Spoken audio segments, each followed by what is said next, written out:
छठी कक्षा के सभी शिक्षार्थियों को स्वागत है आज के कालांश में।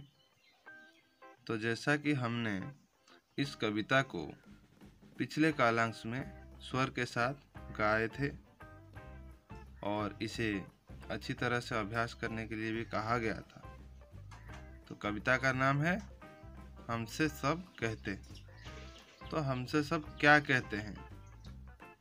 एक छोटा बच्चा है, बच्चा हो या बच्ची हो, घर घर में छोटे छोटे बच्चे होते हैं। तो ये उनके बारे में ये कविता है। इस कविता को आज हम समझेंगे, अच्छी तरह से समझेंगे। तो सभी ध्यान से सुनिएगा।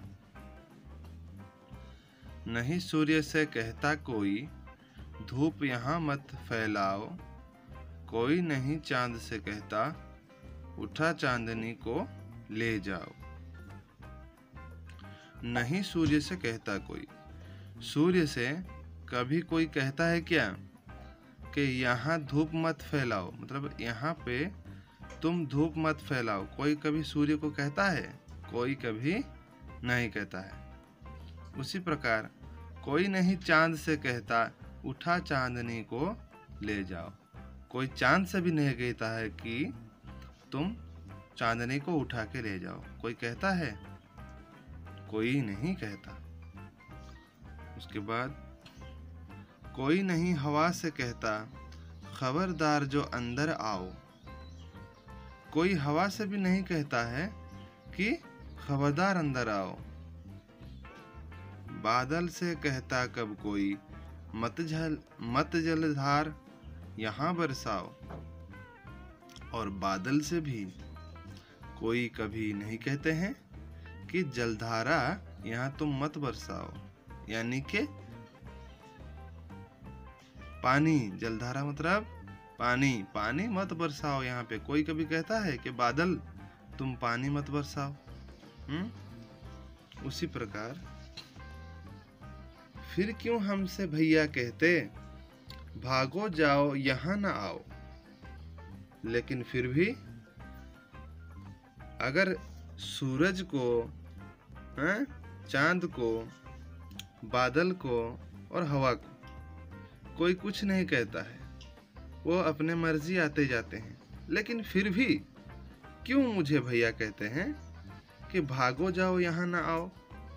मुझे भैया ऐसे क्यों कहते हैं? ये सोच रहा है छोटा बच्चा। अम्मा कहती है घर भर में, खेल खिलौने मत फैलाओ। अम्मा कहती है मतलब माता जी। अम्मा मतलब माता जी। क्या कहते हैं कि घर भर में मतलब घर के चारों ओर इधर उधर तुम खेल खिलौने मत फैलाओ। घर के इधर उधर मतलब घर के चारों ओर तुम खेल खिलौने, मतलब ये खिलौनों को तुम इधर उधर मत फैलाओ, अम्मा कहते हैं। तो भैया क्या कहते हैं? भागो जाओ यहाँ ना आओ, मतलब यहाँ तुम मत आओ, भागो यहाँ से। और अम्मा कहती हैं कि खेल खिलौने घर भर में तुम मत फैलाओ। और पापा भी कहते हैं। पापा क्या कहते हैं? पापा कहते, बाहर खेलो, खबरदार जो अंदर आओ।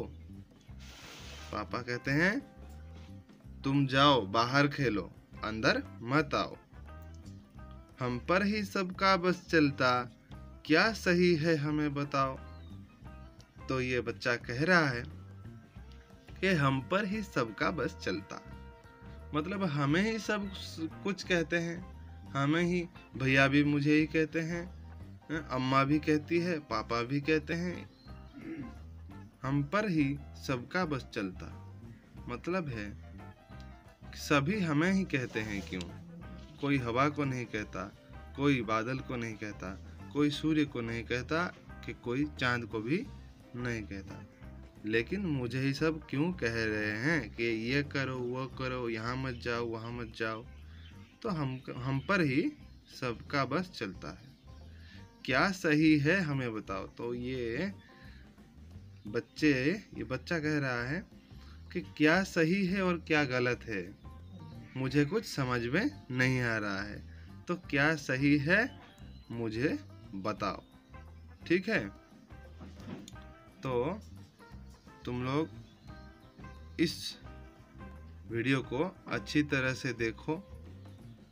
जब तक पूरी तरह से समझ में ना आए तब तक देखो, और उसके बाद तुम्हें कुछ श्रेणी कार्य, गृह कार्य दिया गया था। यहाँ पे था कीजिए मत कीजिए, जैसे कि उदाहरण दिया गया था पिता माता को प्रणाम कीजिए, और नहीं मत कीजिए में बाहर खाना मत खाइए। ये सब कीजिए में क्या करना चाहिए और मत कीजिए में क्या हमें नहीं करना चाहिए, ये सब लिखना है। उसी प्रकार सूरज चांद की रोशनी को भगा देता है, तो कौन किससे ज़्यादा ताकतवर है? अगर सूर्य चांद की रोशनी को भगा देता है, इसका मतलब कौन ताकतवर है? सूर्य चांद से ताकतवर है। उसी प्रकार कौन किससे ताकतवर है, यहाँ पे तुम्हें लिखना है। उसके बाद कौन सी चीज़ कहाँ, ठीक है, कौन सी चीज़ कहाँ लिखना है। ये अक्षर हैं ब, म, ल, प, ग, स, क, ये सब है। जानवर और पक्षी के नाम यहाँ पे लिखना है। खाने पीने का सामान यहाँ पे लिखना है। खेल का नाम या सामान यहाँ पे लिखना है। जो खाली जगह है इसे तुम खुद भरो। उसके बाद तुम्हें गृह कार्य दिया गया था विलोम शब्द, जैसे कि धूप, छाया, अंदर का क्या होगा तुम्हें लिखना है। लिंग बदलिए दिया गया था। भैया का जैसे भाभी, भाई का क्या होगा, जैसे पापा का मामा, वैसे पिताजी का क्या होगा। लिंग निर्णय कीजिए दिया गया था। सूर्य पुंगलिंग, चांद क्या होगा, हवा क्या होगा, पानी, जैसे घर। ये सबके, इन सब के लिंग निर्णय करके यहाँ पे लिखना है, पुंगलिंग हो या स्त्रीलिंग हो। उसके बाद